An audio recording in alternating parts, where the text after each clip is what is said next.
বৃষ্টি, ঝড়, তুফান এবং ভয়ঙ্কর জলোচ্ছ্বাস হওয়ার সময় আমরা কোন দোয়া পড়ব, কোন দোয়া পড়ে আল্লাহ তাআলার কাছে আশ্রয় চাইব? বৃষ্টি, এই ঝড় তুফান শুরু হয়ে গেছে। এই ঝড় তুফানে দেখা যায় অনেকের বাড়ি লণ্ডভণ্ড হয়ে যায়, বিভিন্ন গাছ ভেঙে মানুষ চাপা পড়ে মারা যায়, অনেক জায়গায় দেখা যায় বন্যা হয়ে যায়, বন্যা কবলিত মানুষেরা কোন দোয়া পড়ে আল্লাহ তাআলার কাছে আশ্রয় চাইবে? এই দোয়াটা যদি আপনি পড়তে পারেন, ঝড় তুফানের সময় ঝড়ের গতিতে আল্লাহ তাআলার দয়া ও আশ্রয় আপনি পেয়ে যাবেন ইনশাআল্লাহ। বিশ্বনবী সাল্লাল্লাহু আলাইহি সাল্লাম কোন দোয়া পড়তেন?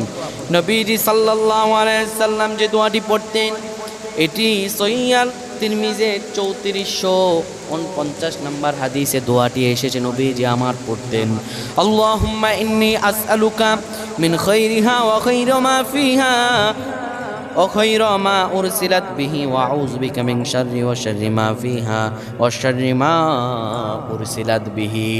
আপনি যখন ঝড়ের মাঝে পড়ে যাবেন, এই দোয়াটি বেশি বেশি পড়বেন।